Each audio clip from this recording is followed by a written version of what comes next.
All right, everybody, welcome back to this special crossover edition, Locked On Giants, Locked On Vikings, brought to you by our friends over at Prize Picks. And in this segment, Luke Braun, host of Locked On Vikings, and myself, Patricia Traina, host of Locked On Giants, we're going to give you our keys to victory for our respective teams. And Luke, since the Vikings are the visitors, you go first. What are the keys, the three keys the Vikings have to accomplish if they're to emerge with a win?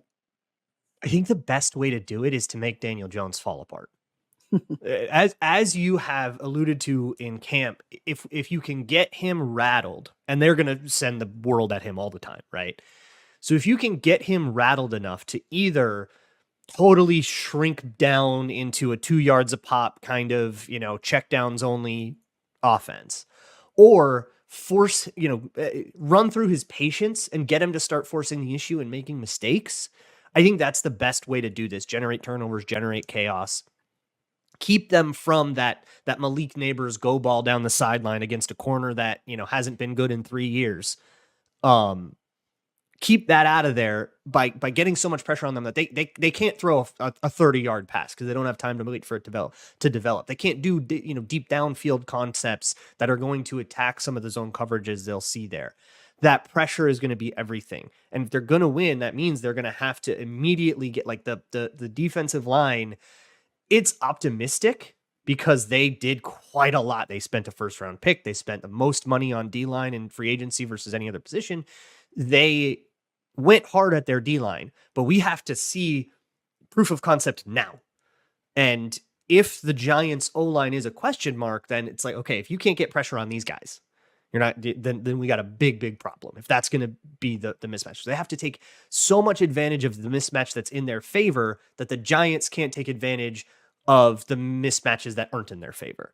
That's gotta be the key. But what do you think? I that's only on one side of the ball, of course. How are the Giants going to approach this game as underdogs at home, by the way, which I think is interesting. This might be one of the only games all year that the Vikings are favored, and I honestly didn't even expect them to be.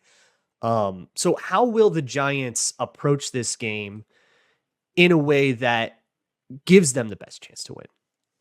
Well, I think obviously they're going to want to get pressure on Sam Darnold. Sam Darnold typically, like most quarterbacks, doesn't respond well to pressure. Last year, I believe he was on when he was under pressure. I think he completed 50% of his pass attempts. Yeah. So as I In the mentioned, one game he played, I think that yeah, probably something makes like sense. that. So, like I mentioned in the previous segment, if they can get home with the front seven and not have to do these fancy blitzes and crazy things that Link Martindale used to do, that's going to be key because Darnold is mistake prone. So that's probably number one. Number two, obviously, take care of Justin Jefferson.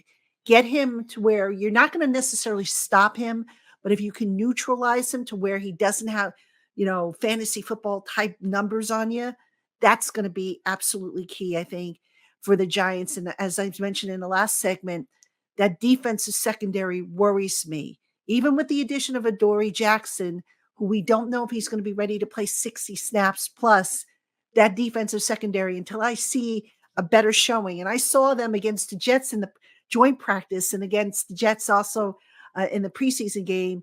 And I'm still squeamish about it. I'm not going to lie.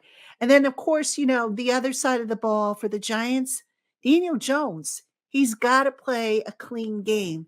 The Giants are like, I think, winless over since 2022 when they have turned the ball over it more than 2 times. So they've got to make sure that they don't hurt themselves. The Giants, it's interesting. Last year they could not get off to a fast start if their lives depended on it. They were like minus 100 by the time, halftime came Really? around. So, they were being outscored. So they Yeah. got to get off to a fast start. They can't leave points on the board. They can't leave yards on the field. Play a clean, efficient game. Now different this year. Brian Dable is going to be calling the plays for the Giants. So we'll see. He's a little bit, not no disrespect to Mike Kafka, the offensive coordinator and the play caller the last 2 years, but Brian Dable's a little bit more creative. That's one of the reasons why the Giants hired him. So we'll see how he mixes it up. And of course, Dable is leans heavily, at least based on what he did in Buffalo, more of a fan of the pass than the run game. The run game gets sprinkled in, but the passing game is going to really be the key. Yeah, it's more Billsy Brian Dable instead of, okay, our best players are running back. We have to like design things around that. Okay, there's two things that I think we should touch on that we haven't yet. The first, this is very important. I said it last time I was on your show. The Century Red uniforms are great. I'm glad that I get to watch them. Everybody else is wrong. They rock. And especially with the red logo in the middle of the field, that's going to work really well. That aesthetic is very sick. The Giants should be very happy with it. I say forgot this without a about that shred of until you sarcasm or reminded irony. me. I think it is really great Oh, looking. I love the yeah. vintage throwback stuff. I love it. So I'm actually excited for the aesthetic of this game. Serious point though. We haven't talked about Dexter Lawrence yet, and the problems that he caused the last time the Vikings met the Giants, which was in the playoffs. Obviously, the defensive side of the ball was so bad, a dude got fired, and arguably the Giants completely overestimated their offense and like committed to Daniel Jones. So that was an issue. But on the Vikings offensive side of the ball, maybe the difference that prevented them from being able to keep up with all the scoring the Giants were doing was Dexter Lawrence absolutely smoking the interior. That's Bradbury, that's Ingram. The only change since that game that the Vikings have made to their entire offensive line has been at left guard.